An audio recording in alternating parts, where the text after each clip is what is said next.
The camera cuts through sheets of rain. Seoul's neon signs bleed red and blue across wet pavement. A woman's silhouette stands before floor-to-ceiling windows overlooking the city, Amina, her dark skin glowing against the cold light. Behind her, Kim circles slowly, a predator in tailored black. "You came here to destroy me," he whispers in her ear, his breath visible in the freezing penthouse air. Thunder crashes. She spins, pressing a knife to his throat, tears streaming down her face. "You killed everything I loved." He doesn't flinch. Instead, he smiles, dangerous, devastating. "Then why are your hands shaking?" The knife clatters to the floor, and in the reflection of the rain-soaked window we see it, she's already fallen. Amina's hands trembled as she stared at the photograph, her brother's face, smiling, frozen in a moment before everything shattered. Before Seoul, before the Seoul Wolves, before Kim Tae-jin. She stood in her cramped apartment in Itaewon, the only place in Seoul where her dark skin didn't draw constant stares. 6 months she'd been here. 6 months of learning Korean, of studying him, of preparing for this moment. The file spread across her bed told the story. Kim Tae-jin, 32, second-generation Korean Mafia, CEO of Apex Holdings by day, the most dangerous man in Gangnam by night. Her brother had been collateral damage in one of Kim's business transactions. A witness who knew too much, silenced before he could testify. The police did nothing, they were paid to look away. So Amina would do what the law couldn't. She would get close to Kim Tae-jin. She would make him trust her, want her, need her. And when his guard was completely down, she would destroy him the way he'd destroyed her family. Her reflection stared back from the mirror, high cheekbones, deep brown eyes that had forgotten how to shine, hair braided in intricate cornrows. She'd been told she was beautiful. Tonight, beauty would be her weapon. The plan was simple. Tomorrow night, Kim would be at Club Azure, his regular Friday haunt. She'd make sure their eyes met. And the game would begin. But Amina didn't know one crucial thing. Kim Tae-jin had already been watching her for weeks. Club Azure pulsed with bass so deep Amina felt it in her chest. Purple and blue lights cut through artificial fog, illuminating Seoul's elite, tech billionaires, K-pop stars and criminals in designer suits. She wore red, crimson silk that hugged every curve, a color that demanded attention in a sea of black and white. She'd researched his patterns. Kim always sat in the VIP section on the 3rd level, always with the same 3 men, always drinking Hibiki 30-year whiskey, never dancing. Amina positioned herself at the bar below his section, in his direct line of sight. She didn't look up, that was the trick. Look up and you're desperate, look away and you become irresistible. 10 minutes passed, 20. Then she felt it, the weight of someone's gaze heavy as hands. When she finally glanced up, their eyes locked. Kim Tae-jin was more striking in person than in photographs. Sharp jaw, dark eyes that revealed nothing, black hair swept back. He wore a midnight blue suit that probably cost more than her year's rent. But it was his stillness that unnerved her, like a knife waiting to cut. He didn't smile, didn't gesture, just looked at her with an intensity that made her skin burn. Then he lifted his glass slightly, an invitation. Amina's heart hammered, this is it, stay calm, you're in control. She picked up her drink and walked toward the VIP stairs, feeling his eyes trace every step. The security guard stepped aside without question. Someone had given orders. Kim's table was semicircular leather, positioned like a throne overlooking the club. His 3 companions, cold-eyed men in expensive suits, watched her approach with predatory interest. Kim gestured and they disappeared without a word. "You're bold," he said in perfect English, his accent minimal, voice low and smooth as aged whiskey. "Most people wait to be summoned." "I don't do what most people do." Amina slid into the seat across from him, maintaining eye contact. Her brother's face flashed in her mind. "For you, Quame, for you." "I noticed." Kim's lips curved slightly, not quite a smile. "You've been in Seoul for 6 months. You teach English at YBM Academy in Itaewon. You live alone, you don't date. And every Friday for the past 3 weeks you've come to this club and positioned yourself exactly where I could see you." Amina's blood turned cold, he knows. But she kept her face neutral, even managed a small laugh.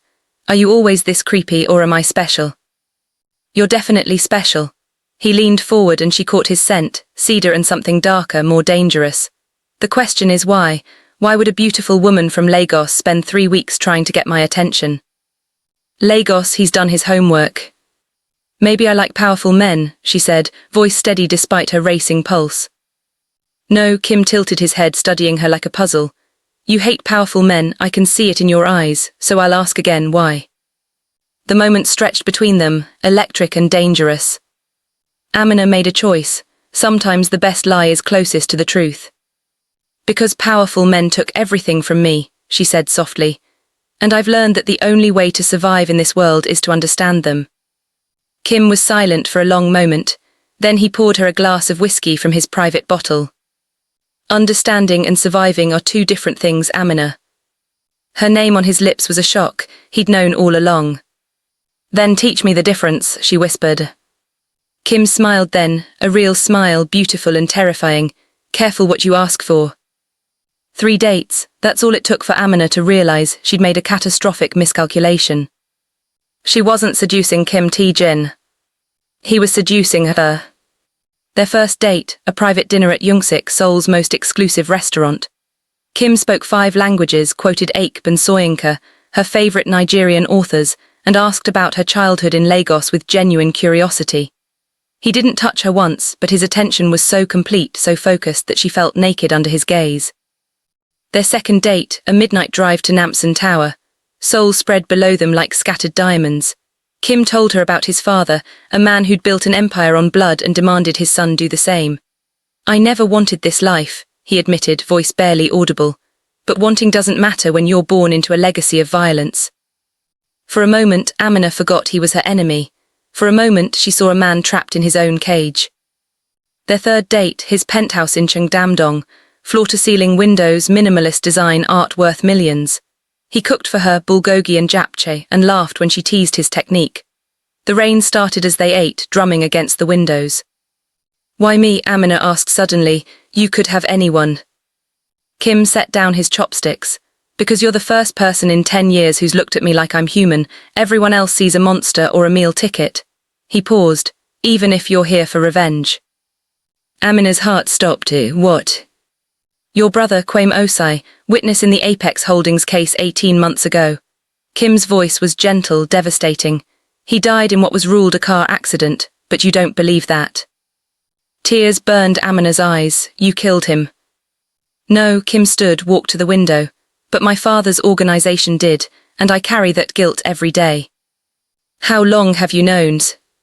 Since the first night. I have surveillance on everyone who gets close to me. I knew who you were before you ever walked into Club Azure. He turned, and she saw something raw in his eyes. I should have sent you away. I should have scared you off, but I couldn't. Because when I looked at you, I saw someone as trapped as I am. Someone fighting against a world that refuses to let them be free. Amina stood, rage and confusion warring inside her. So this was all a game to you, another way to manipulate someone. At first, maybe. Kim crossed the space between them in 3 strides. But then I made the mistake of actually talking to you, of seeing you, and now. Now what? Now I'm in love with you, his voice cracked, and I have no idea what to do about it. Thunder crashed, the lights flickered, and Amina realized with terrifying clarity she loved him too. Love, Amina discovered, was the most dangerous weapon of all. For 3 weeks they existed in a beautiful lie. Kim showed her Seoul's hidden places, temples at dawn, street markets at midnight, rooftop gardens where the city's chaos faded. He introduced her to his mother, an elegant woman who'd survived her own war and welcomed Amina with tears. But reality waited in the shadows. It came crashing in on a Wednesday night.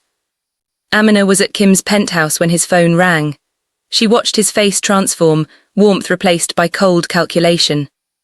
I have to go, he said, already moving toward the door. Let me come with you.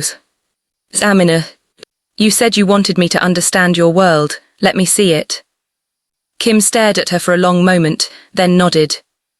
They drove to the port in Incheon, where shipping containers were stacked like children's blocks. Kim's men were already there, surrounding 3 figures on their knees in the rain. These men stole from us, Kim explained, his voice devoid of emotion. In my world, that requires a response. Amina's stomach turned. What kind of response? Kim drew a gun from his jacket. The casual way he held it, like an extension of his hand, reminded her that this was who he'd always been. This was the man responsible for her brother's death. Don't, she whispered, please. He looked at her and something flickered in his eyes. Then he handed the gun to one of his men. Put them on a boat to Busan. Make sure they understand, if they return I won't be merciful. The men were dragged away. Kim's subordinates stared, shocked by his mercy. As they drove back to Seoul, Kim was silent. You went soft, Amina finally said. I went human, he glanced at her, because of you. Your father. My father will see it as weakness, he'll use it against me. Kim's jaw tightened. But I don't care anymore, I'm tired of being a monster. Back at the penthouse, Kim made a call that would change everything. I'm out, he told his father. Find another heir. And that's when the real danger began. Kim's father didn't accept retirement. The first warning came in the form of photos, Amina walking to work, having coffee, sleeping in Kim's penthouse. The message was clear, she's vulnerable. The second warning was more direct. 3 of Kim's men, killed execution style, left in front of his office building. He's declaring war, Kim said, packing his penthouse like a caged animal. Against me, against us. Then let me go, Amina said, though the words tore her apart. I'll disappear, he'll leave you alone. No, Kim pulled her close, fierce and desperate.